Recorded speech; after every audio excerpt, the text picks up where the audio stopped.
Luar biasa. Hai. Keren. Gila, gua nggak percaya loh gue bisa satu frame dengan idola gua, asli gue nggak percaya loh. Asik. Gitu ya, Badai. Gokil. Mas Adi, selamat malam. Selamat malam Mas Adi. Malam, Badai. Sehat Gimana? Mas Adi? Sehat, sehat. Alhamdulillah sehat gua. Work from home, kita di rumah aja, ya kan? Keren, keren, Lu keren. gimana, Badai? Hah? Gua ya gitu Mas, sudah hampir 3 bulan gua di rumah juga. Ya Gila, 3 bulan ya, nggak kerasa ya? 3 iya, bulan loh. udah mau 3 bulan, gila. Dan semua dilakukan ya by email, by kirim data lewat studio dan lain-lain. By Kayaknya Zoom. iya by Zoom, by live IG, ya kan? Asli. Kayaknya 5 tahun dan 10 tahun ke depan tatanan dunia akan jadi begitu kayaknya, Mas ya. Gua sih takutnya begitu. New normal tuh emang benar kejadian sih. Ini kejadian ini. Iya, iya ya. Ini lagi cari cara ini dunia entertainment, ya kan? Iya, betul. Gimana? Gue kemarin juga lagi ngobrol kan sama teman-teman, sama Katon, Lilo, kita ngapain nih ya gitu. Karena emang berubah udah pasti. Dan kita agak gimana ya? Kalau agak terlalu lama kalau kita nungguin bahwa oh ini akan normal seperti itu gitu. Seperti balik lagi kita akan konser semua. Gue rasa nggak gitu kayaknya ya. Gitu jadi gue pikir sih gitu. Iya, kayaknya orang sekarang sudah mulai melupakan cara-cara lama sehingga mau nggak mau dengan keadaan seperti ini mereka beralih ke virtual semua. Nah, permasalahannya kan sekarang konektivitas internet di Indonesia belum memadai kan? Iya itu dia. Iya kan? Belum memadai. Jadi nggak tahu Mas Adi dengan Club Project dalam masa-masa begini sudah pernah mencoba untuk live bersama, tapi bukan direkam Nggak terpisah bisa. ya. Jadi live bersama udah pernah coba belum? Belum. Makanya, tapi kita kan coba udah buat lagu baru kemarin tuh, ya kan? Iya, Nah iya, itu iya, iya, iya. kita pakai Zoom aja, pakai Zoom, wah, memang harus ganti-gantian, nggak bisa langsung ya. Begitu gue main piano, dinyanyi sama Katon, ya pasti delay, udah berantakan, ya kan? Jadi, Pasti, iya. gue nyanyiin dulu, dia tangkap gitu, Katon, dia pakai gitar, coba nyanyiin, nanti Lilo, gitu. Oke. Tapi kreativitas itu, maksud gue sih, bisa jalan aja ya.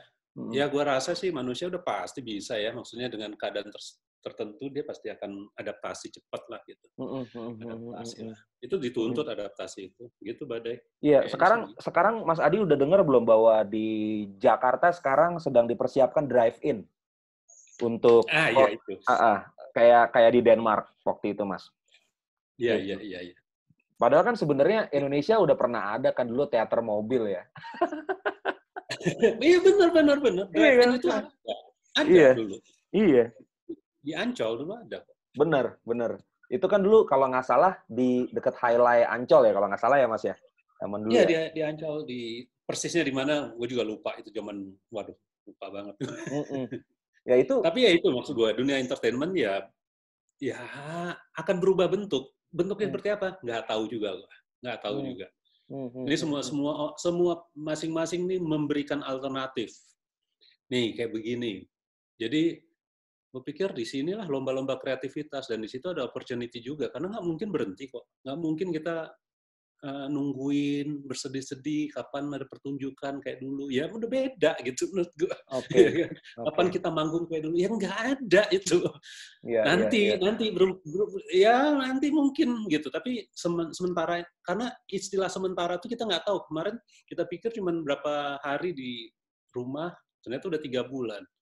Ini bisa jadi tahu 6 bulan. Ya kan masa diam aja 6 bulan. Setahun gitu diam aja. Ya, otomatis kan membuka kesempatan bagi brand juga untuk masuk ke musisi-musisi. Artinya brand bisa mempercayai dunia virtual ini supaya bisa menghasilkan juga kan gitu. Nah, Oh jadi iya. banyak teman-teman juga akhirnya berpikir untuk menawarkan produk-produk mereka yang bisa dimainkan secara virtual, dan menurut Mas Adi nih, penghasilan musisi akan sama nggak dengan pada saat kita manggung fisik di atas panggung dengan yang virtual ini? Gua susah jawabnya itu karena ini kan semua juga cari bentuk ya. Iya, Tentu betul. karena udah semuanya berubah, tentu tidak sama lagi gitu. Karena ukuran itu pun juga udah beda, Badai. Ukuran itu pun juga udah nilai-nilai gitu pun juga value itu udah beda lagi gitu. Jadi gua nggak tahu value itu seperti apa nanti gitu. Yang mana? Tapi ini masa transisi, jadi memang tidak tahu kita mau kemana. Jadi ini berlomba-lomba menawarkan alternatif.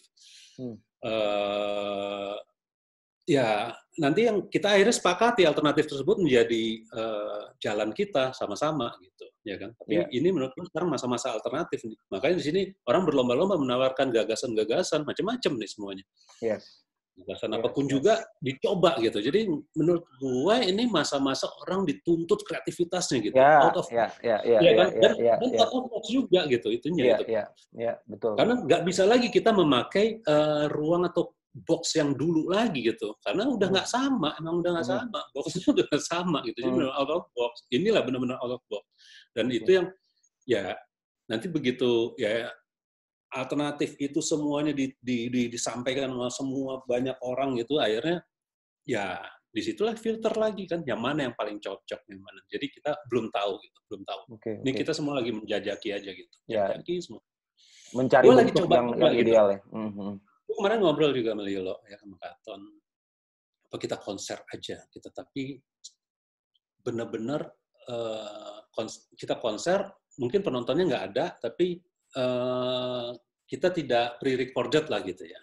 Tapi kita tetap ininya apanya tetap gitu ya, jaga jarak apa segala macam ininya tetap gitu. Jadi kita coba semua tantangan ini benar-benar menantang kan. Jadi kita coba mikirin banget gitu. Karena masalahnya gini, Badai, kita seniman kan. Kepala kita kan juga tetap harus terus kita. Iya, pasti. Iya. Soalnya kan yang gua sering dengar dari teman-teman ya Mas ya. Justru sekarang yang sedang hidup-hidupnya di zaman pandemi corona ini, justru tuh kreator yang lebih berjalan ya dibanding orang yang aktif di atas panggung. Let's say misalkan penyanyi yang murni nyanyi gitu, ya kan? Atau mungkin ya dalam tanda kutip mungkin band reguler atau apa segala macam. Kayaknya itu kan udah pada tiarap semua, Mas. Udah pasti tuh jadwal kan udah pada tiarap semua tuh. Ya kan jadwal tur tertunda, segala tertunda. Tapi kayaknya sekarang yang lagi benar-benar bisa mengendalikan kreativitas itu ya kreator mungkin ya content creator mungkin atau song creator atau apa segala macam. Mas Adi melihat itu juga kesempatan untuk para kreator ini berkembang. Iya, kalau gue bilang tetap aja ini kan kreator. Kreator tuh nanti gini, pelaku itu akan mendapatkan bentuknya juga lagi gitu. Iya. Jadi iya kan mereka kemarin itu dia udah kita tahu lah dia bentuknya seperti itu. Tapi dengan masa nanti ini pelaku itu tetap eksistensi itu masing-masing punya gitu. Tapi bentuknya pasti beda gitu. Ada orang kreatornya, ada dia kreator dia sekaligus pelaku juga gitu. Jadi memang dia yang meng-create, dia yang gagasan, idenya semuanya dia gitu. Tapi dia juga di depan frontman-nya dia juga gitu. Bisa aja gitu. Tapi ada juga memang karena memang semua itu kan butuh ada yang menyampaikan. Ya kan di mana-mana kan seni itu begitu juga gitu, ya kan ada entertainment kan begitu. Jadi pelaku itu dia menyampaikan. Nah itu kan dia punya nilai tersendiri dia dibandingin dia punya gagasan. Gue punya gagasan, gue punya konsep gitu, gue punya lagu lah gampangnya gitu. Tapi gue nggak bisa nyanyi kan gitu, ya kan? Nah, laku itu ya itu penyanyi dia mau penari dia mau apalah ya kan bisa macam-macam dia. Karena dia punya nilai-nilai tertentu yang cocok sebagai pelaku. Ya, jadi memang gua rasa tetap masih ada pelaku, masih ada di belakangnya orang yang membuatnya, yang komposernya. Jadi semua masih tetap bisa berjalan di tracknya masing-masing, tapi dalam bentuk baru ya, dalam bentuk bentuknya baru.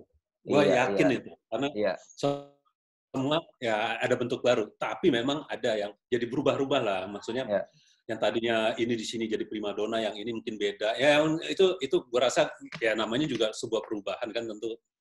Ya akan berubah juga ininya. Iya. Nah, Gitu. Mas Adi, ini sebelumnya menyapa dulu nih para klanis yang nonton. Halo teman-teman klanis semuanya. Aduh, Halo seru, Klanis. seru nih. Gua juga adalah klanis sejati kalau bisa dibilang. Aduh, minta ampun Wow. deh gua kalau sama Club Project. Ampun. Ini Ampun. enggak, bukan karena gue ngomong sama Mas Adi nih, tapi Mas Adi udah tau lah semua cerita-cerita gue tentang apa namanya pencarian gue tentang sebuah band yang bernama Club Project sejak gue kelas 6. Asik. Iya. Appreciate. Appreciate. Gue appreciate banget. Gokil. Mas Adi, untuk para klanis, gue mau ngebahas tentang Club Project sedikit aja. Nah, Oke. Mas, Iya. itu sebenarnya awal pertemuannya Mas Adi, Mas Katon, Mas Lilo, Mas Ari, itu sebenarnya pertemuannya dari teman bergaul atau temen nongkrong, apa dipertemukan satu bawa satu gitu? Ya, ini ketemu ini ditemukan ini. Jadi Ya. guanya sama Lilo udah ngeband. Oke. Kalau Katon itu sama Ari itu satu SMA dia, SMA 37. Jadi teman SMA dia. Satu SMA dia. Nah, Lilo kenal sama Katon. Temen gereja kalau nggak salah. Nah, di gereja. Oke. Nah, udah. Nah, Lilo sama gue udah main. Walaupun gue beda SMA ya. Gue Lilo di ACC, gue di SMA 3.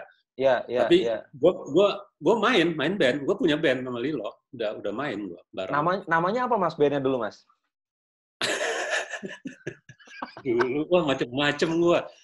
Ya namanya band-bandan ya. Ada namanya Tren 85. Nah, namanya tuh karena tuh tahun-tahun 85 tuh, ya kan? Oke. Band 85 habis itu ILS, Instrument Landing System. Nggak jelas. Bawainnya itu, gua sama Lilo itu bawain Duran-Duran. Oh iya, jelas. Namanya aja udah begitu, ya kan? Iya. Duran-Duran. Iya. Gua sama Lilo tuh new wave banget. Tapi kita juga bawain Genesis. Genesis juga. Wah, seru. Jadi gua udah ini. Nah, Lilo masih tahu gua gitu. Gua temen gereja gitu. Wah, lagunya bagus-bagus. Udah gitulah. Akhirnya ketemu. Udah. Cepet banget. Habis itu Katon bawa Ari. Ya, teman satu SMA kan.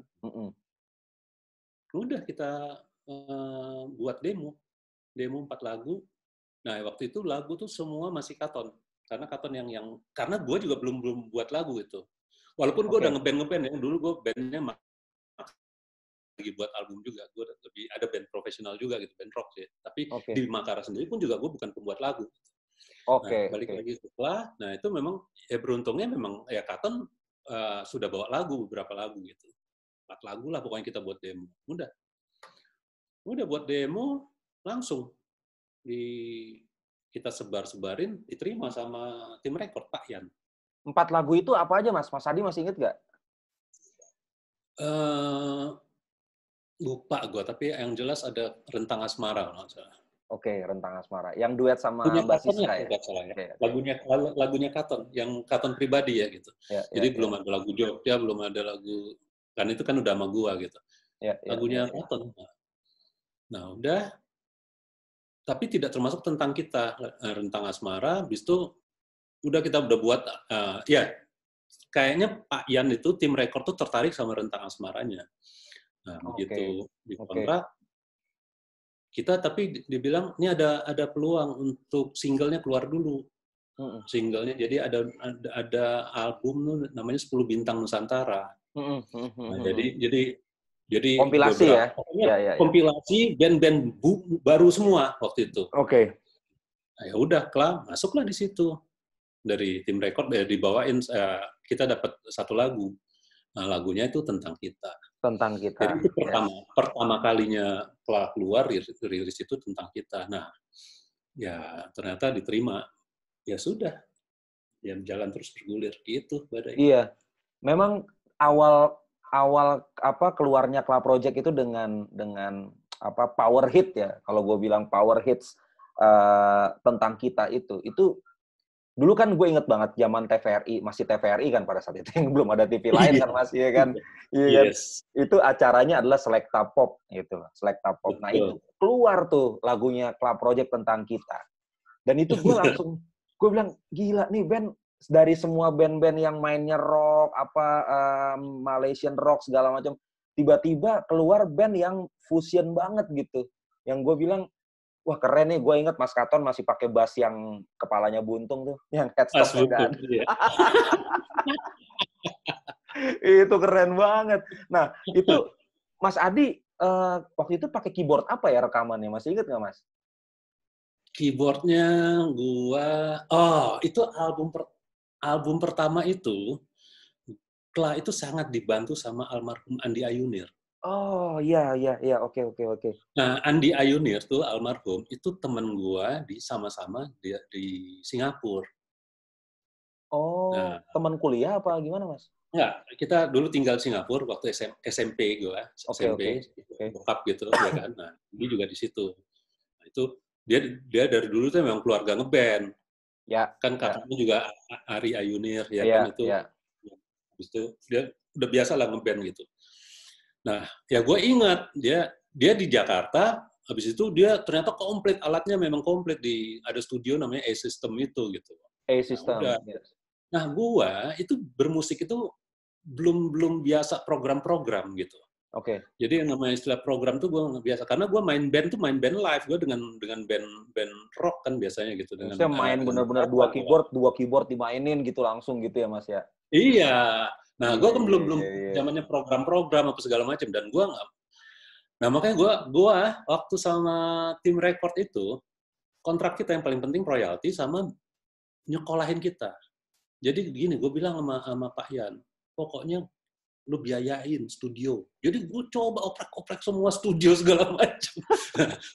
sama karena gue nganggep kita disekolahin awal itu gitu, dibayarin Yes. sekolah kita, Yes. sekolah ininya gitu ya kan, nyoba langsung, karena menurut gue Ya. praktek langsung udah gitu. Benar Nah, benar benar benar. dapat Andi Ayunir, jadi gue pakai Andi Ayunir ya, alatnya banyak banget. Kalau gua tuh alatnya alat live, bukan alat rekaman ya gitu. Bukan alat Karena program gua ya. dulu Ya. keyboard pertama gua tuh Juno sama ada Prophet itu. Jadi itu Wah, memang keren. untuk live gitu gua. Itu gua SMA gua udah pakai Juno, makanya gua di SMA 3 dipanggil Adi Juno bahkan gitu. Jadi kalau teman SMA gua kalau ada orang manggil Juno gitu, nah itu udah pasti anak SMA 3, teman SMA 3, karena nggak ada yang lain gitu. Oh, I see. Karena Ya, ya, gue ya, waktu ya. ngeband gue zaman SMA 3 tuh gue pasti pakai Juno, Roland Juno 60, Juno 16 Juno 60. gitu. Oke, oke, Nah, itu oke, oke. habis itu baru gue beli yang namanya MC. Ya kan dulu masih MC50. pakai Ya. MC 50. Baru gue beli TR. Jadi untuk drum machine-nya. Ya Oke. kan? Oke, Habis oke. itu baru gue beli nah, gue suka sama Ensoniq. Jadi dulu tuh Ensoniq. gue Ensoniq sekali gitu. Ensoniq ada beberapa gue beli. Ada Gue VFX. tahu Mas Adi pakai Ensoniq tuh di video klip Yogyakarta. Gue tahu. Oh iya iya. Oh, Ensoniq TS1 apa TS2 ya?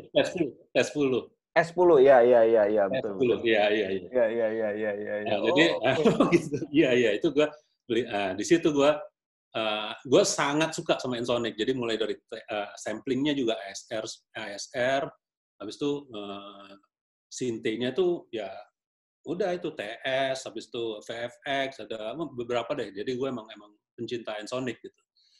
Dan gue familiar banget udah. Jadi gue tuh jarang punya Roland, jarang. Ya awal-awal tuh jarang banget gitu. Punya Korg M1 kayaknya gue punya deh. M1, M1. Ya, Ya ya, itu ya, ya, ya, ya. keyboard sejuta umat kan itu. Orang punya.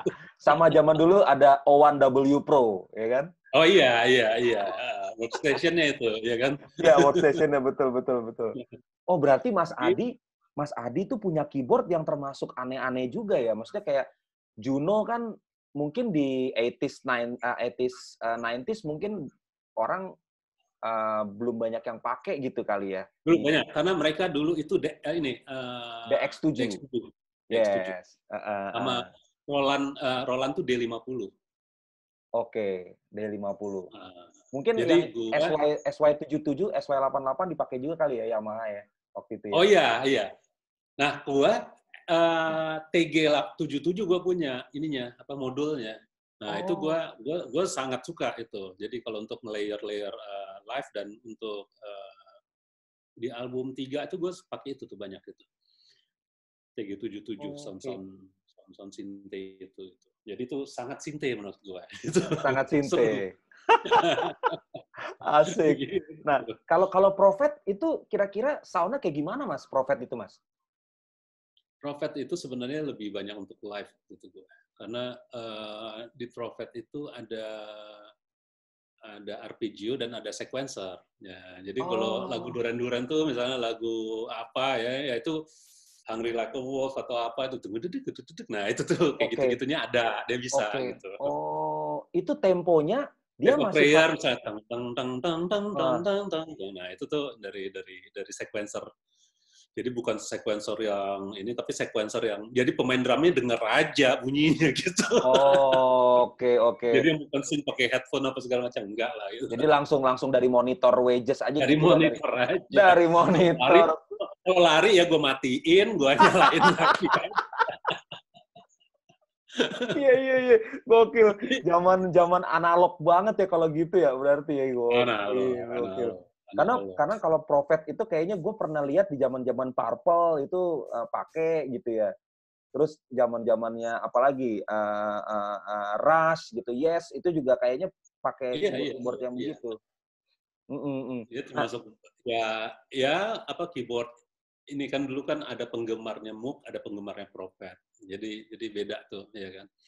oke. Jadi kalau yang warm itu Prophet. Nah, misalnya kayak Toto itu biasanya suka Prophet karena dia tuh bunyi-bunyi brass yang pam pam pam pam pam. Nah, itu tuh Heeh, sound Prophet. Jadi kalau oh, Prophet itu dia multi timbral. multi timbal Polyphonic, ya. sorry, bukan multi timbral, Polifonik, polyphonic. polifonik Kalau ya. kalau kalau Moog itu monophonic Monofonik kan. ya. Ya ya ya Jadi ya untuk ya. solo-solo tuh biasanya Moog. Nah, kalau untuk yang pad, yang untuk brass ya, brassnya brass synth ya. Nah, itu yang Berasinte. warm itu, nah itu Prophet lah. Cuman itu begitu. Wah, gila keren banget nih. Gitu. Ini kita jadi ngomongin teknis nih. Sorry nih, Klanis. Kalau teknis Aduh. jadi mungkin bingung. Enakan gitu. Gokil ini. Tapi seru. Gila, gila. Nah, Mas Adi, kalau kalau gue boleh tanya nih ya, waktu album kedua, yaitu yang judulnya Kedua, ya kan, yang ada Yogyakarta, lagu Yes, oke. Okay. baru, Bantu Aku, Jarak Dua Kota, itu kan semua ada di situ tuh ya. Mas Adi, waktu lagu Yogyakarta itu kan sangat apa ya? Menurut gue tuh sangat ada classical popnya, di situ ada flute, ada string segala macam gitu ya. Itu Mas Adi Iya. program sendiri apa lu mainin langsung Mas pada saat rekaman? Udah mulai program atau langsung Program. oh Gue program program. ya? Program Program. ya. Itu udah pakai MIDI kan, artinya udah pakai sequencer yang multi track sequencer Oke, gitu. oke, oke, oke, oke, oke, oke. Nah, itu Jadi Yogyakarta nah lagu yang menurut gua Mas ya, itu adalah lagu yang sangat fenomenal sampai detik ini. Sampai detik ini belum ada lagu tentang sebuah kota di Indonesia yang menurut gua bisa menggantikan lagu itu. Magisnya, beautiful-nya, chord-nya, gua rasa semua Klanis pasti setuju lah dengan pendapat gua. Nah, Yogyakarta itu seberapa ya, prestasinya, Mas? Prestasinya sampai hari ini prestasi paling memukaunya apa dari Yogyakarta ini, Mas?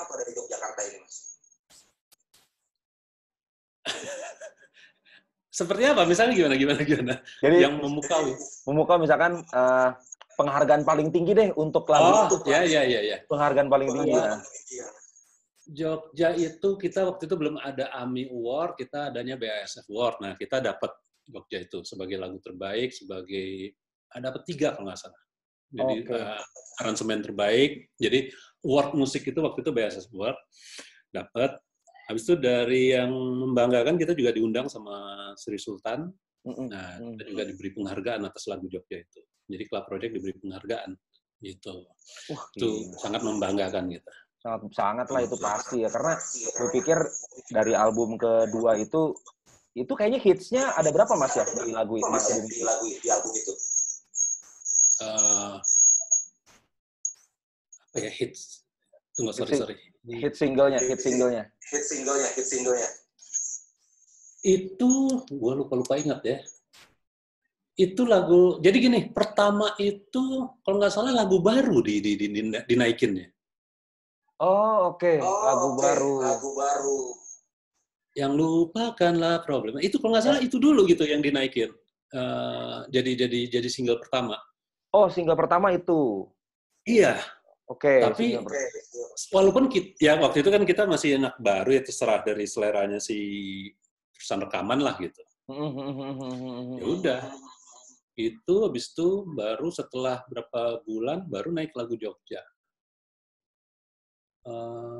Ya udah itu, nggak salah itu.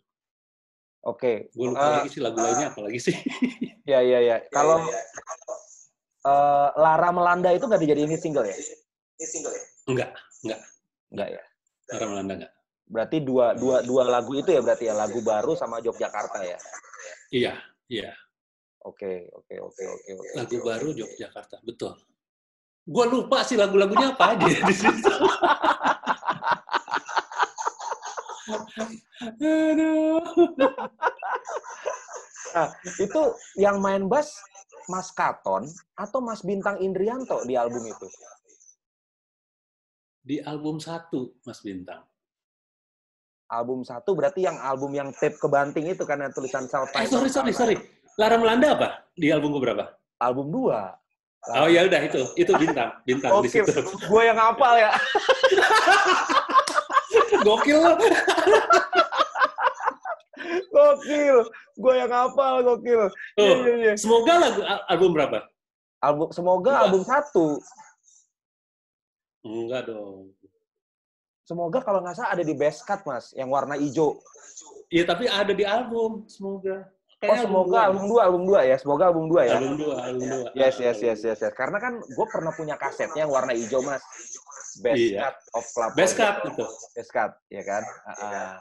Itu Best Cut itu kayak anak haram sama kita. Karena sebenarnya itu nggak tahu kita. Tahu-tahu keluar itu gitu. Maka tulisan Club Project-nya aja aneh. KLA-nya A-nya gede, ada titik gitu. K.L.A gitu kan.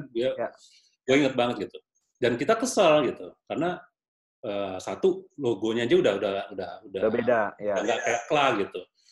Karena gimana juga, gue waktu itu kan grafis gue yang buat, gue sama temen gue tuh si Bowie yang buat logo dan buat cover tuh gue sama temen gue. Gitu. Jadi gue sangat concern sama gituannya. Nah di Best Cut itu ada satu lagu Datanglah Pesona. Datanglah Pesona itulah cuman ada di Best Cut itu, dia nggak ada di album lain. Di album tuh nggak ada, dia cuman ada di situ. Oh, oke. Berarti yang di album yang tape kebanting itu, yang self-titled Club Project, itu Datanglah Pesona juga nggak ada? Nggak ada. Oke. Datanglah Pesona cuman ada di Best Cut itu aja. Jadi dia tidak ada di album full, nggak ada. Di album 1, 2, 3, 4, 5 nggak ada. Keren. Nah, Mas, album ketiga. Kita masuk album ketiga nih, Mas. Pasir Putih, ya kan? Oke. Pasir Putih. Ini album kenangan buat gua. Asik. Iya, ada apa? Apa yang terjadi itu? Main pasir loh. Aduh, keren. Ini di sini ada Pak Singo nih, Pak Singo dari Jogja. Itu Singo Leon. Ada. Oh iya. Ya, Singo. Pak Singo. Ini album Pasir Putih. Ini album kenangan buat gua, karena gua akhirnya jadian sama pacar gua di SMP, ya kan? Karena satu lagu, yaitu Tak Bisa Kelain Hati. Oke. Aduh, itu jadiannya di Candi Borobudur, Yogyakarta. Magelang. Mas, Pasir Putih ini gue semakin jatuh cinta sama Kla pada saat itu. Kenapa? Karena lagu-lagunya di all of album itu nggak ada yang nggak enak, gitu. Nggak ada yang nggak enak. Dari pertama sampai terakhir, dari yang instrumental tuh, Mas. Apa? Ada interlude ya? Interlude. Itu juga enak gitu. Terus gokil. Sama Heidelberg 92, ya kan? Heidelberg. Oh iya. Nah, itu juga ada gitu. Nah, Mas Adi waktu Pasir Putih itu konsepnya lebih, kayaknya musiknya lebih wide ya. Itu kira-kira lagi terpengaruh apa Mas di album ketiga itu? Album 3 itu 92 ya. 91 ya. 91. Enggak, itu enggak sebenarnya dasarnya masih sama gue itu. Jadi itu perjalanan dari album 1-2 aja. Jadi gini ya, karena kita ngerasa bahwa album 1 itu benar-benar, kalau gue ya secara pribadi, gue banyak banget ditolong sama Andi Ayunir. Maksudnya secara program apa segala macam. Makanya bunyinya itu beda. Bunyinya tuh dia sangat lebih techno. Ada di situ ada lagu ya dia sangat, lo perhatiin deh, album 1 itu bunyinya lebih techno gitu, karena memang pasti. alatnya Andi Ayunir itu rata-rata alatnya Andi Ayunir. Okay. Jadi ya tentu pilihan-pilihan dia, karena walaupun ada gua, tapi kan tetap dia yang operatornya dia gitu, yang mengoperate-nya kan. Ya. Jadi taste-nya dia tuh kental juga di sana gitu. Nah, album 2 itu gua baru memulai guanya sendiri gitu. Jadi itu dengan alat-alat gua, dengan apa segala macam, gua udah sendiri. Nah, album 3 itu meneruskan itu. Jadi eksplorasi terhadap alat-alat gua sendiri. Jadi gua lebih berani lagi kemana-mana ininya gitu. Nah, jadi lebih kemana-mana aja menurut gua. Jadi dari baru memulainya itu di album 2, nah album 3 itu menurut gua masih meneruskan itu gitu, masih meneruskan rasa itu dan eksplorasi ke sana itu gitu Badai. Nah, ini ada yang mengkoreksi Mas. Heidelberg itu di album Ungu. Iya, betul. Ya, di album Ungu. Ya. Oke, mantap. Berarti yang instrumental tadi itu In the Mood ya? In the Mood. Ya, In the Mood. Ya. Wah, gokil. Terus gimana Mas? Terus Mas? Iya, itu. Jadi, dan satu lagi kan gini, album 3 itu rasa percaya diri itu tinggi. Jadi makanya itu instrumental lah kita coba. Jadi nyoba, eksperimen aja gitu. Karena album 1, 2, kita diterima. Jadi, percaya diri tinggi aja. Ya gimana ya? Maksudnya, udah deh, coba aja gitu. Ya kan? Pasti. Coba aja gitu. Jadi, batasan tuh kayaknya nggak ada gitu. Jadi, apa yang ada di otak kita aja. Jadi, ya bayangin kita band pop berani lagu instrumental ya kan. jadi cuek banget gitu. Dan itu masa-masa menyenangkan karena kita tidak ada ketakutannya, tidak ada beban. Betul. Nggak ada beban nggak laku, nggak ada beban nggak enak. Jadi nggak ada beban sama sekali. Nggak ada beban bahwa harus bagus. Jadi apa yang ada di otak kita aja kita nggak tahu kok gitu. Iya. Berarti memang itu menyenangkan loh. Dari dulu Club Project itu selalu mencetak lagu-lagu yang keluar dari hati ya. Yang nggak peduli industri lagi ngapain apa segala macam. Nah, menyenangkannya itu Badai. Kita begitu, ya kan? Kita begitu. Jadi emang kita nggak tahu gitu. Jadi sama produser, sama perusahaan rekaman kita nggak ada dialog-dialog. Ini kalian harus gini, nggak ada gitu nggak ada itu. Jadi apa yang kita buat aja, apa yang ada di benak kita. Dan itu menyenangkan banget. Ya. Album keempat Ungu itu semakin lebih dewasa, lebih lebih sophisticated lah ininya musiknya ya. Dan akhirnya ada lagu Terpurukku di sini itu yang dark moment-nya dapet. Tapi ada satu bagian yang tiba-tiba ada relatif mayornya gitu loh. Adalah kau pinjam gua gitu. Iya. Wah, gue bilang gila. Bisa kepikir begini ya. Terus ada mute trompet di depan ya Mas ya. Idenya seperti itu. Jadi Badai lagu Terpuruk itu favorit gue. Oke. Kalau buat gue di antara lagu Kla, ya itu favorit gue. Dan gue rasa teman-teman Kla yang lain juga termasuk itu favorit. Jadi itu memang, ya kalau gue suka lagu itu. Karena itu mewakili New Wave, rasa New Wave-nya gue, teman-teman Kla semuanya, dark-nya dapet, ya kan, produksinya suka. Maksudnya, kalau lagu lain tuh ada gini gitu, aduh, gue mestinya begini ya, gitu. Kalau ada yang dulu tuh begitu. Kalau Terpuruk tuh gue ngerasa, gue senang. Maksudnya, oke ya, gitu. Jadi, Gua suka banget dengan dasar lagunya, dengan produksinya gitu. Jadi, karena apa? Memang waktu itu kita berani. Misalnya kayak di depan ya. Nah itu kan gue udah coba pakai MIDI gitu ya, pakai sampling gitu untuk mute sound gitu. Atau Dilo bilang, ada pemain bagus gitu di ini. Kita coba, jadi coba bener gitu. Orang Belanda kalau nggak salah. Orang Belanda udah. Dia coba langsung. Habis itu kita ada satu part itu pakai biola dikit aja. Nah itu kita cuma untuk part itu kita pakai biola beneran gitu. Padahal mungkin orang nggak ngeh gitu, ya kan? Yang cuma gitu doang kan? Iya. Jadi untuk produksi itu benar-benar, wah kita pakai ini, kita siapa gitu. Jadi benar-benar yang udah nggak ada ininya. Ya udah kita coba gitu. Siapapun kita coba. Jadi secara produksi itu gue suka banget. Nah, kedua itu kita pertama kali ngarang bareng. Itu kita ngarangnya di Ancol, di Putri Duyung. Maksudnya ngarang bareng sebelum-sebelumnya album bertiga ngarangnya. Bertiga. Oke. Karena kita sebelum-sebelumnya bawa lagu. Jadi kalau kita mau buat album, bawa lagu gitu, bawa lagu. Nah, misalnya kayak album kedua itu kan gue udah bawa lagu Jogja gitu, ya kan, atau album 3 misalnya, makanya ada Adi Raton, ada siapa gitu, ya kan. Nah, di album 4 itu kita udah mulai yang namanya Karantina. Kita coba, kita bawa alat-alat, kita segala macam. Jadi kita coba merubah formatnya gitu. Nah, itu jadi artinya lagu tersebut itu benar-benar ada Adinya, ada Katonnya, ada Lilonya gitu. Dan itu semuanya lagi masa-masa berkreasinya lagi kuat sekali gitu. Nah, jadi menurut gua ya itu lagu itu yang paling mencerminkan dari Kla lah itu paling, karena lagu Jogja kan ya itu ada gua sama Katon ya kan. Nah, kalau Terpuruk itu benar-benar kita garap bareng semuanya. Gitu. Berarti Katon, Lilo, Adi ada di lagu itu semua nyawanya ya? Ada. Gokil.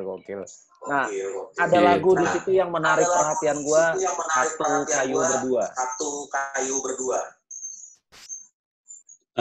Oh iya. Satu Kayu Berdua. Itu dijadiin single juga nggak sih, Mas, untuk album itu? Enggak. Oke. Enggak. Itu jadi singlenya cuma Terpuruk sama apa lagi di single? Lupa lagu itu. Terpuruk aja kayaknya ya. Terpuruk aja. Tapi lagu iya, Terpuruk aja. Gue ingat Satu Kayu Berdua itu dulu tuh kita pertama kali keluar itu lagi zaman-zamannya baru pas BSF World. Nah, lagu yang kita bawain, yang kita introduce itu selain lagu Jogja adalah lagu Satu Kayu Berdua. Oke. Jadi dan itu dulu kan zaman dulu tuh momen-momen seperti BSF segala macam jadi penting ya. Orang kan nggak terlalu banyak penawaran entertainment. Jadi TV itu kan maksudnya penting sekali gitu apa yang ditawarkan di TV itu. Jadi seakan-akan itu jadi single juga gitu. Jadi single. Oke. Jadi orang kenal lah lagu itu gitu, sempat kenal. Iya. Karena emang itu kenotis banget sih di album itu. Satu Kayu Berdua, kemudian lepaskan lah, itu kan ada di situ juga kan, gitu kan. Iya betul. Nah itu lagu-lagu yang buat gue juga menarik di album itu. Album itu gue bawa ke NTT, Mas. Waktu itu gue pulang kampung ke kampung bokap gue. Selama di pesawat gue dengerin itu pakai Walkman.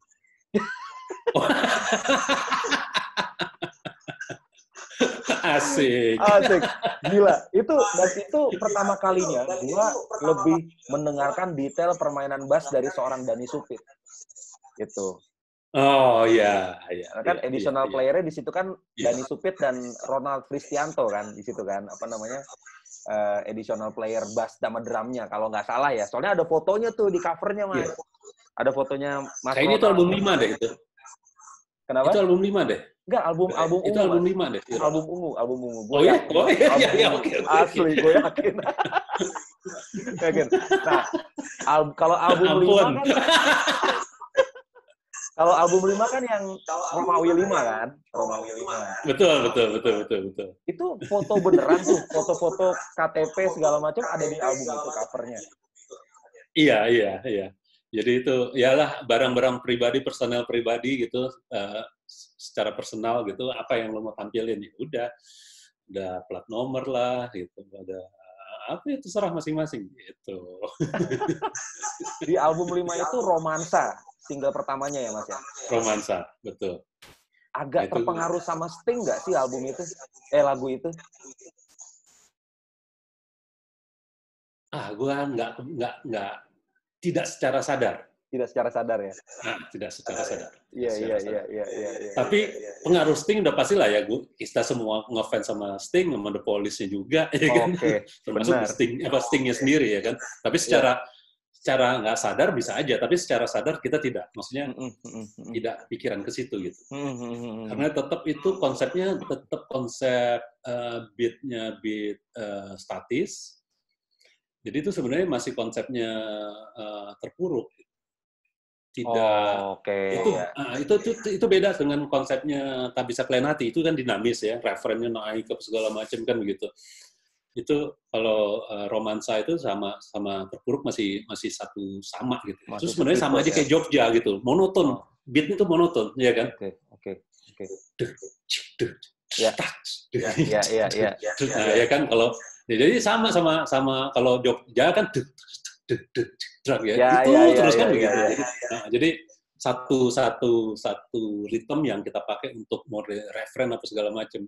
Itu menyenangkannya, serunya adalah orang tuh mudah ya membuat dinamika di sebuah lagu apabila di referennya berubah, beatnya, ya kan apa segala macam. Nah, tapi yang gue bangga kayak lagu Jogja itu nggak berubah, ya kan? Tetap begitu aja, tapi orang berubah nih ininya. Nah, itu serunya di situ, Badai. Ya kan? Oke. Nah, kalau orang yang umum tuh kayak Tak Bisa Kalian Hati, begitu referen gitu.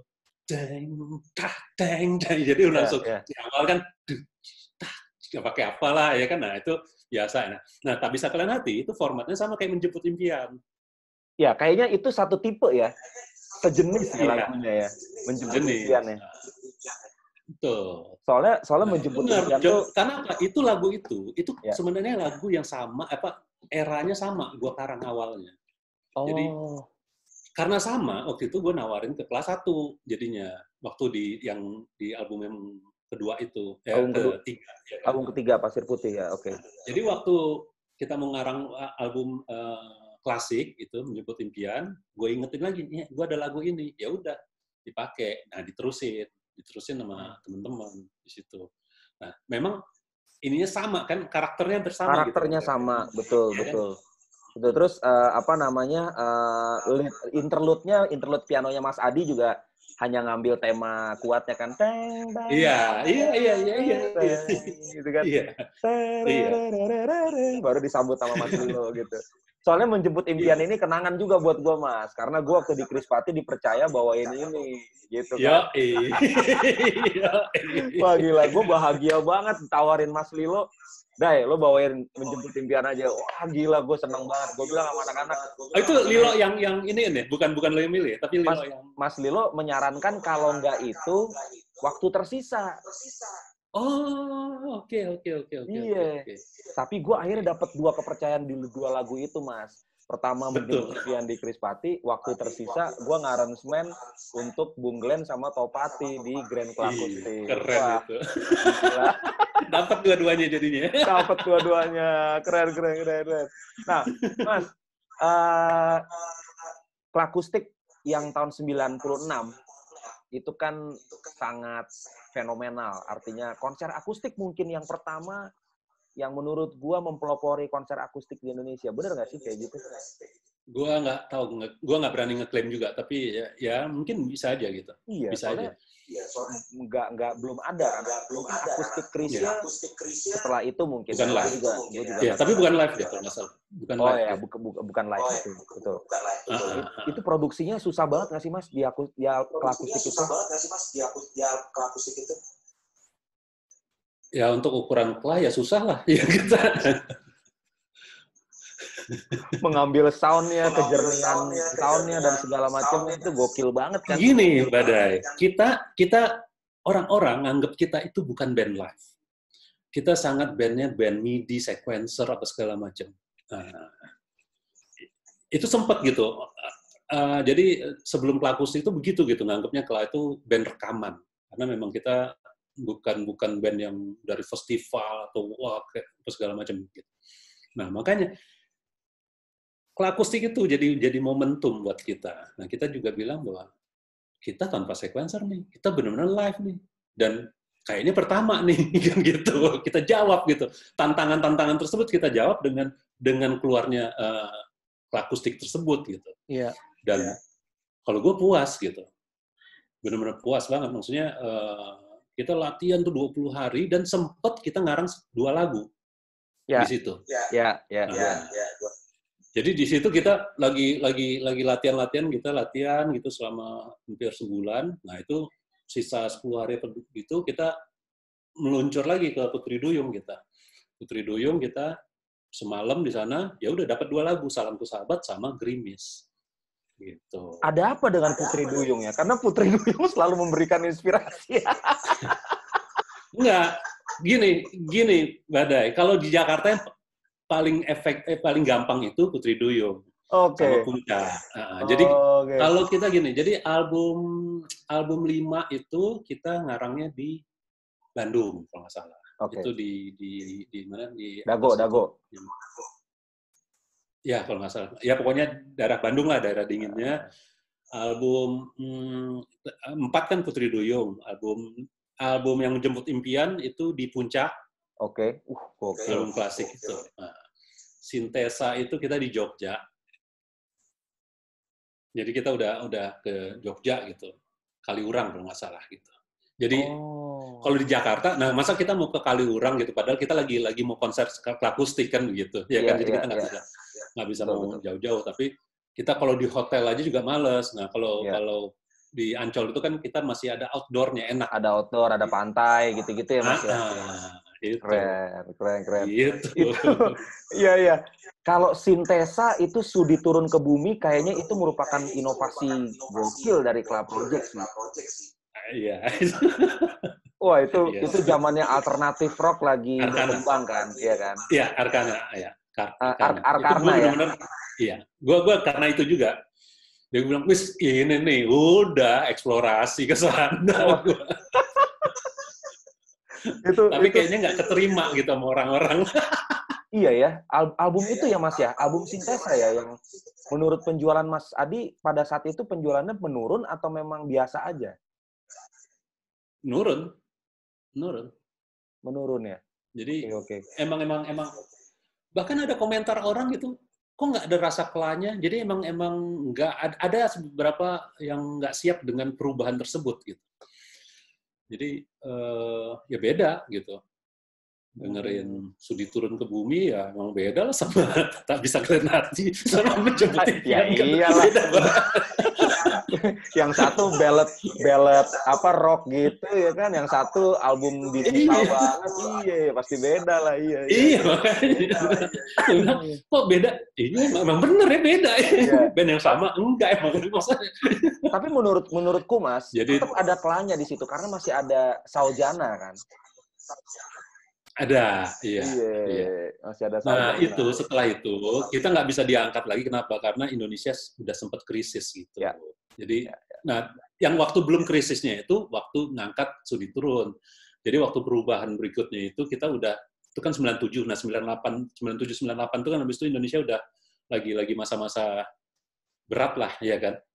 Jadi memang habis itu mungkin jadi nggak jadi highlight buat masyarakat gitu. Jadi nggak terlalu penting karena perubahan politik lebih penting saat itu, ya kan? Gitu.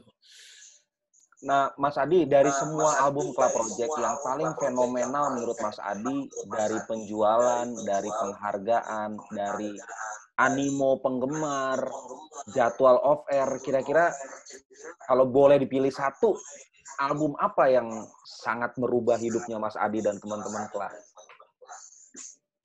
Kalau buat gue pribadi, kalau ini secara objektif ya, jadi bukan karena gue suka atau tidak, tapi album 2.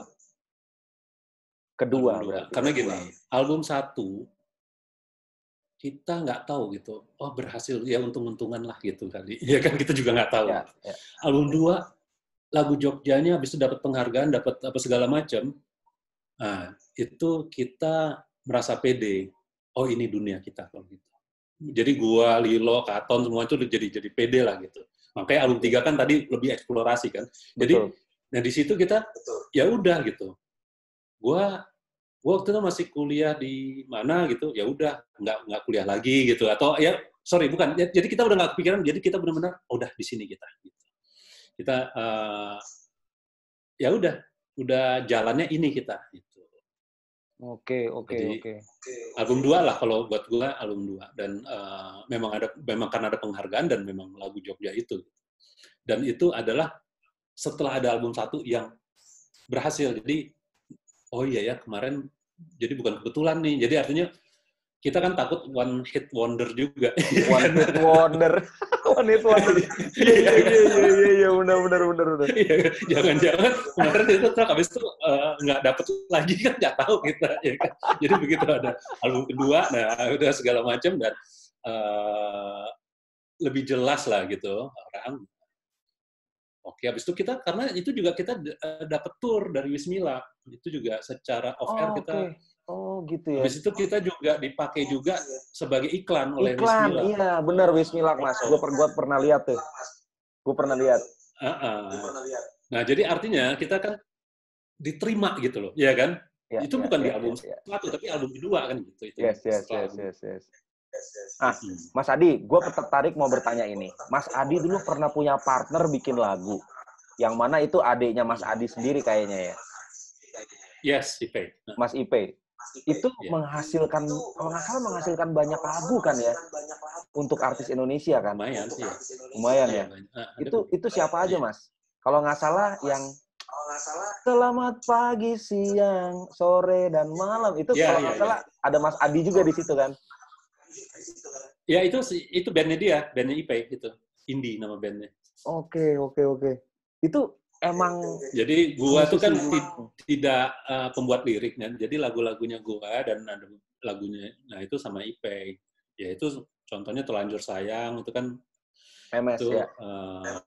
Memes itu kan gua sama Ipe. Lagunya buat Atik Sibi juga ada tuh, Kau Ada di Mana.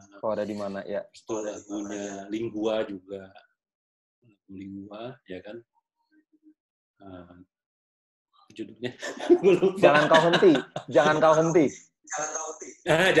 Henti. Iya, betul. Iya. Oke. Dan itu sampai sekarang Mas Ipe-nya masih bikin lagu, Mas? Terakhir masih, apalagi gue juga kalau ada beberapa gini, gue juga kan buat juga corporate song apa segala macam. Jadi gue sama Ipe juga sering buat lagu juga sama dia. Gitu. Oke. Gitu. Nah, apa dari dulu emang teman bikin lagu apa gimana, Mas? Apa sama-sama musisi juga, Mas Ipe? Dia pembuat lagu. Dia pembuat lagu. Dia bukan dia tidak pemain instrumental. Dia bukan pemain gitar, bukan pemain keyboard. Jadi makanya dia di bandnya dia sebagai vokalis dan sebagai pembuat lagu. Oke. Jadi dia lagunya dia sendiri pun ada, dia pembuat lirik juga gitu. Iya. Karena adek ya cocok aja, ya kan, gampang gitu. Siap. Mas Adi, ini bentar lagi kita putus nih. Kita langsung lanjut di Zoom ya. Teman-teman Klanis, terima kasih banyak. Thank you. Jadi, Mas Adi, masih dengar kan? Oke. Nah, jadi makanya gua minta di Zoom karena Instagram tuh cuma sejam, Mas, gitu. Jadi untuk ngobrol yang wide gitu agak terbatas, tapi nggak apa-apa. Intinya kan Gila, nggak terasa ya tadi? Itu emang udah sejam ya? Udah sejam, Mas. Udah sejam. Gila, yoi. Aduh, Mas. Jadi ini obrolan kita udah menjelang akhir. Jadi Mas Adi kan sekarang di posisinya di LMKN, ya kan? Masih ya, Mas Adi di LMKN masih ya? Masih ya. Nah, Mas, kira-kira peluang untuk melindungi hak cipta sekarang tuh di Indonesia sudah berjalan dengan baikkah atau masih banyak perlu perlu penjagaan lebih lanjut gitu dari yang punya karya cipta atau dari penggunanya? Gini, kalau ideal belum. Terus terang, Badai, masih jauh dari ideal. Tapi gue percaya kita on the right track. Kita jalannya sudah benar, tapi masih jarak itu. Jadi gini, kita bukan salah jalan, jalannya udah benar gitu. Tapi memang dari titik ideal itu masih agak jauh kita. Inilah makanya ini gue tahu persis gitu apa yang terjadi gitu. Bagaimana pengguna-pengguna itu melihat hak cipta.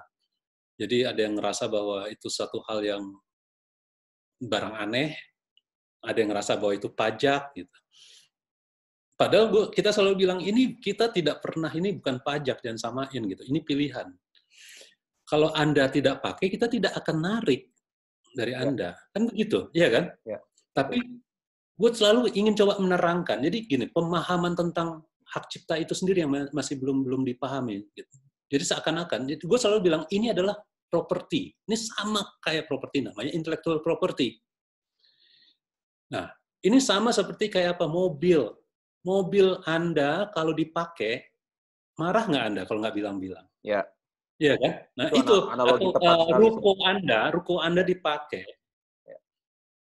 nggak bilang, nggak minta izin, marah nggak Anda? Ya. Marah kan? Pasti. Itu juga nih lagu. Ini lagu ada yang punya. Kalau dipakai, digunakan, ya harus minta izin. Nah, ini sekarang dipermudah dengan apa? Daripada kalian itu minta izin per satu-satu ke orang-orang pencipta segala macam, pusing. Nah, ini ada lembaga. Ya. Sama kita aja gitu.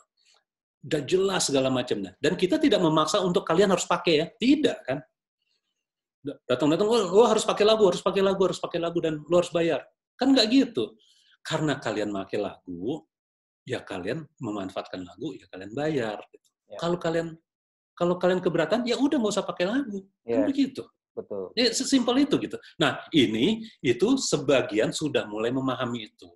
Jadi begitu kita ngomong gitu, oh iya, gimana aturan mainnya? Ini tarifnya begini, gini. Oke, siap, kita bayar. Tapi tetap ada juga, ya mahal, ini apa segala macam masih seperti itu gitu. Tapi itu wajar lah ya. Tapi makanya Badai ini kita di track yang benar gitu. Jadi dari penggunaan tersebut kita sudah bisa hampir 100 miliar loh pendapatannya. Penerimaan setahun gitu. Penerimaan setahun. Dan itu kita Uber dari sebelumnya cuma nggak nyampe 20 miliar ya. Jadi ini cepet gitu. Jadi itu gue bangganya di LMKN seperti itu gitu. Jadi dalam 2 tahun 3 tahun ini kita naiknya signifikan. Sayangnya di tahun ini karena COVID ini jadi semuanya karaoke kan tutup. Nah kita juga bilang ya lo nggak pakai ya mereka minta penundaan bayar apa segala macam ya iyalah ya gimana memang harus ditunda. Jadi kita sekarang lagi merancang ulang lagi gitu, menata ulang lagi nih semuanya.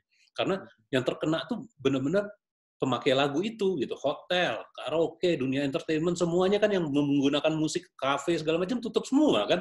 Ya. Jadi memang agak berat nih sekarang.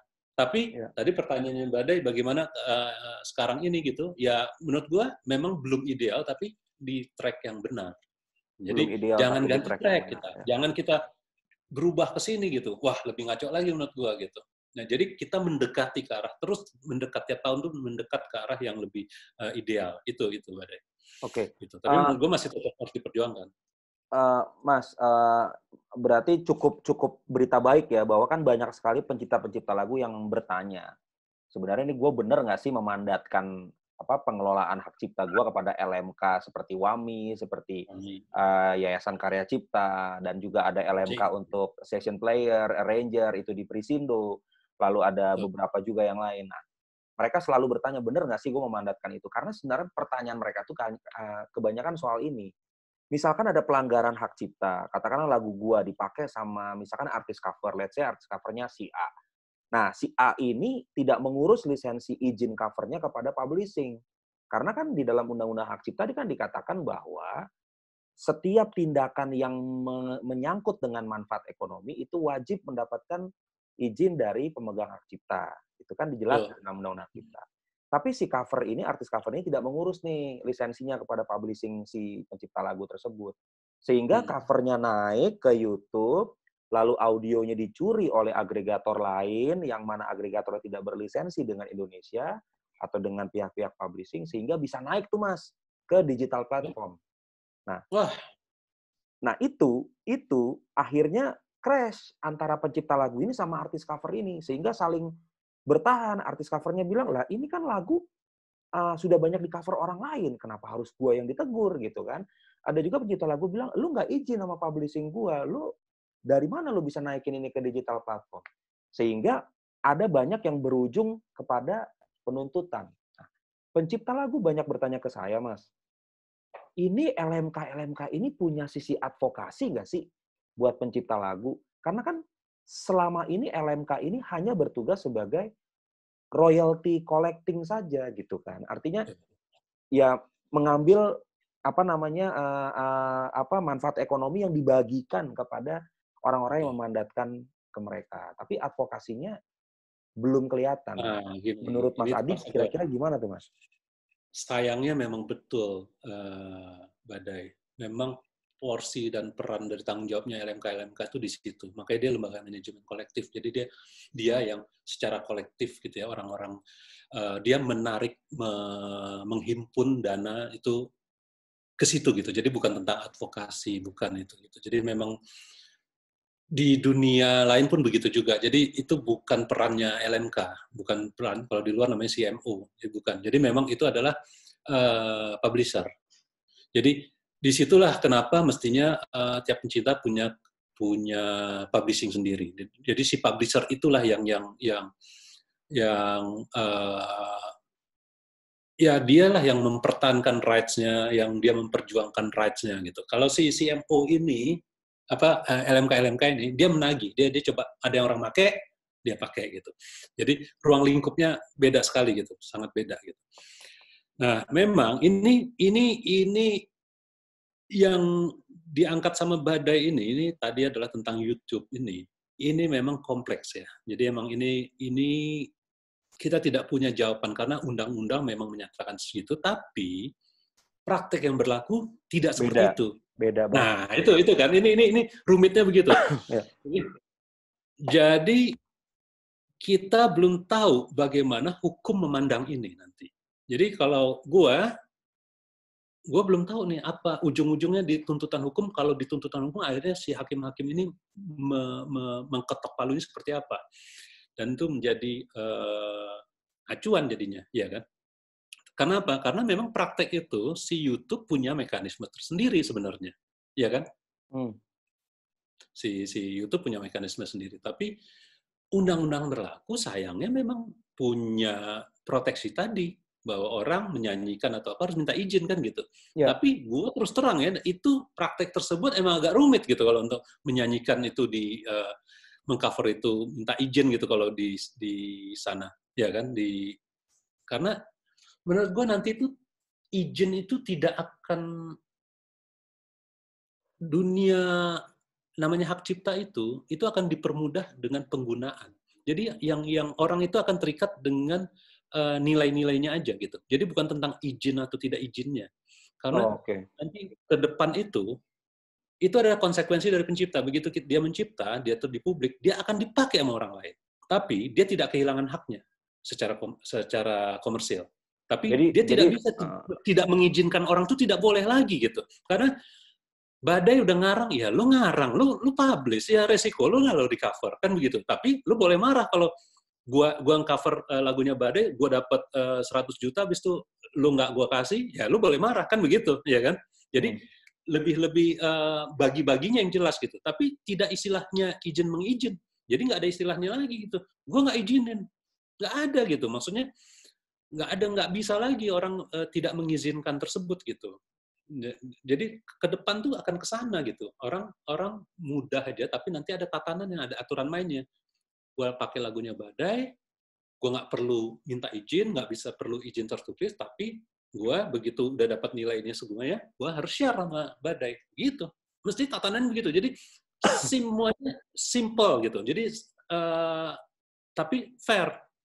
Nah, masalahnya yang tadi Mas Adi bilang tidak perlu minta izin, itu kan mungkin ini sekarang lagi on the way menuju ke sana semua nih Mas ya, tatanan-tatanan seperti itu ya, lagi on the way ke sana. Nah, tapi pertanyaannya kan sebenarnya adalah apakah pembayaran-pembayaran pencipta lagu itu benar-benar terkoleksi dengan baik ketika tidak perlu izin gitu kan?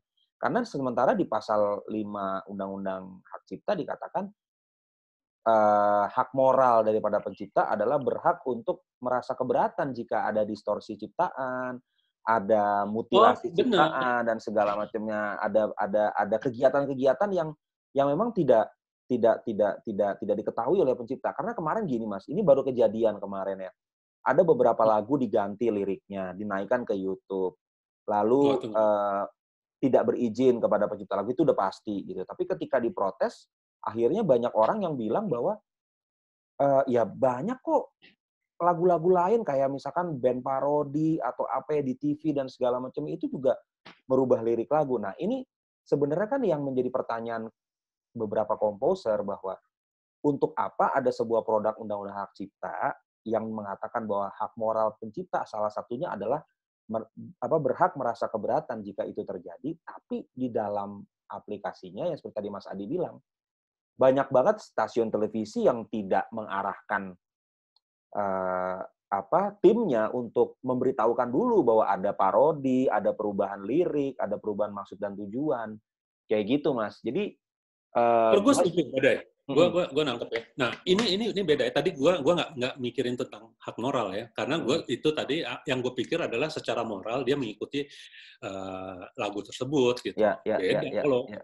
karena menurut gue kalau secara moral kalau lagu gue dinyanyiin habis itu liriknya diganti apa segala macam dan akhirnya berubah jadi negatif segala macam, gue pasti marah lah. Ya kan, makanya di situ Oke. ada keberadaan undang-undang hak cipta karena itu melindungi itu gitu, karena tujuan membuat lagu itu bukan untuk itu.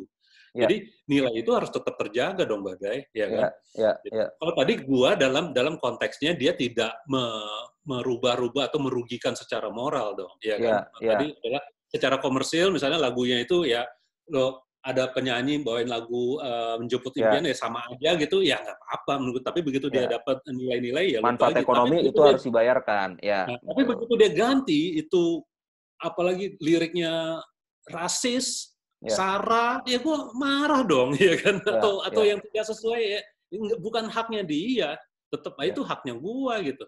Lo boleh pakai tapi sesuai dengan apa yang ada kan gitu, ya, ya kan? ya, ya, ya, Kalau ya. ada usulan baru, bisa aja lo ngomong sama gua kan gitu, ya kan? Mhm, mhm. Kalau itu butuh izin, itu beda banget menurut gua. Tadi adalah dalam konteks kalau ya lu as it is ya, maksudnya lu makainya as it is saja ya apa gitu. Ya, artinya Lu lah boleh gitu. pakai, tapi ketika ada manfaat ekonomi itu silakan dibayarkan kepada LMK yang Yes. bersangkutan, kan begitu kan ya Mas Betul. ya? Nah, Ya, ya, ya, betul. ya, ya, ya. Ini Itu.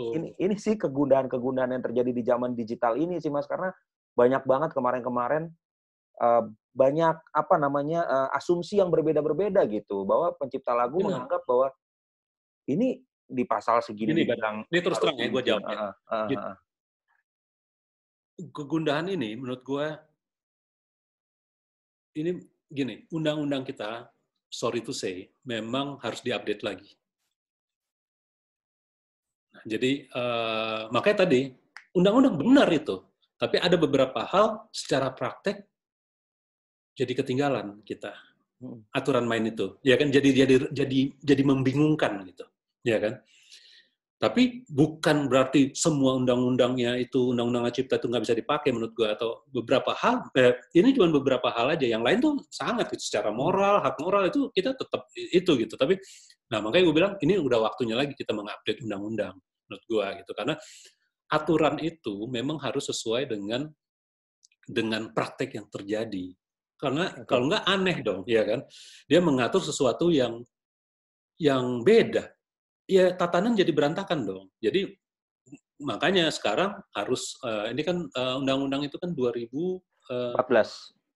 2014 ya. Sebenarnya masih ya mungkin 5 tahun ya, ntar ya, udah 5 tahun kan ya mungkin. Udah 6 Ya, tahunan, mau 6 tahun.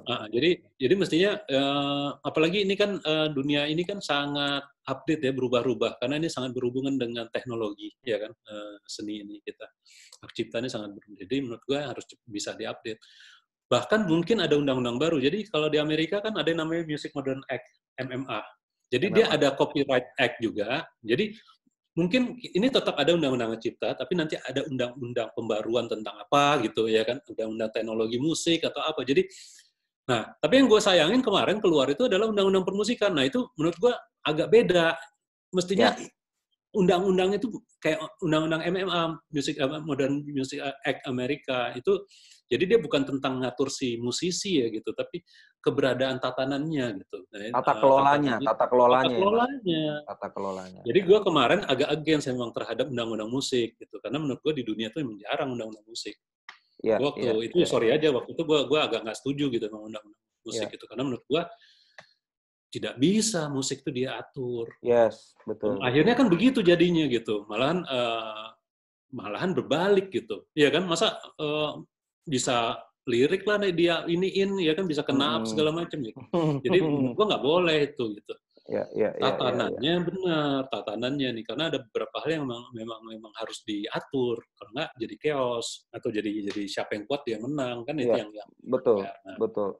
disitulah kalau Amerika tuh ada Music Modern Act-nya dia, MMA. Dia Jadi mengatur tuh tentang kalau MMA itu di Indonesia mungkin mengatur juga masalah seni rupa kayak gitu itu Mas ya, seni tari itu tidak, oh bukan ya? tidak, bukan. Dia Oke. dia dia musik, Oh cukup musik aja. Oke. musik. Oke. Dia.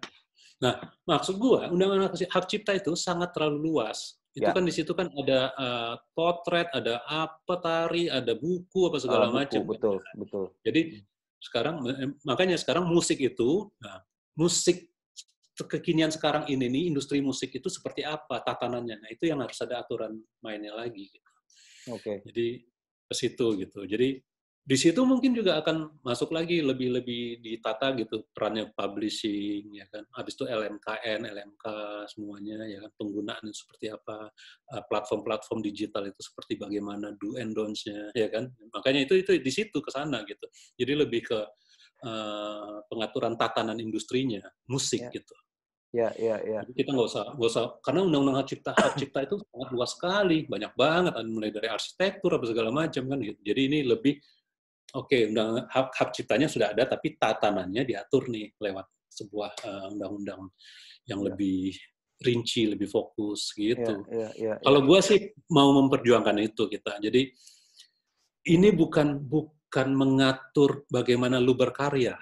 Gue nggak Hmm. suka banget itu, ya kan? Itu Hmm. nggak boleh itu diatur kayak begitu gitu, karena itu udah ada aturan main. Kalau porno karya lu udah pasti kena undang-undang Pidana udah pornografi pasti. ya, udah pasti ada kan gitu. Jadi Ya, ya, ya, ya. kalau karya lu ada rasialis atau ada Rasialis, unsur politik membujuk dan segala teroris atau macamnya. apa Ya, segala macam, itu udah banyak ya gitu. Jadi ya, jangan ya. diatur lagi gitu tentang lu berkarya atau apa segala macam, Oke, nggak oke, perlu oke. gitu. Betul. Jadi Nah, sekarang mengatur tatanannya platform ya. digital itu seperti apa, sehingga mereka juga punya terkena aturan main itu gitu. Jadi nggak Hmm. sembarangan juga mereka gitu. Hmm. Nah, dan satu lagi si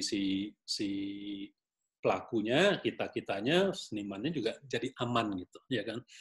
Kan pertanyaan besar gitu, siapa yang bisa di sana masuk gitu? Kenapa orang-orang tertentu? Kenapa ada agregator? Nah, apa yang menyebabkan dia jadi agregator, ya kan? Karena undang-undang itu mengatur sesuatu yang kalau yang terlalu dominan itu juga nggak boleh juga kan gitu. Karena kalau dominan dia mengatur semuanya kan wah itu Namanya jadi monopoli namanya. Monopoli peraturan ya, Mas.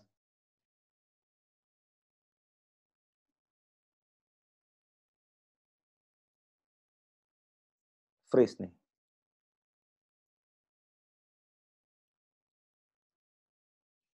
Aduh, freeze.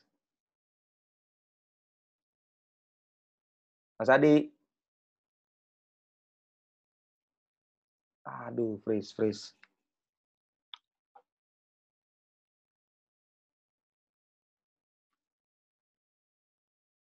Aduh, sayang sekali saudara-saudara. Mas, tiba-tiba freeze gini nih. Aduh.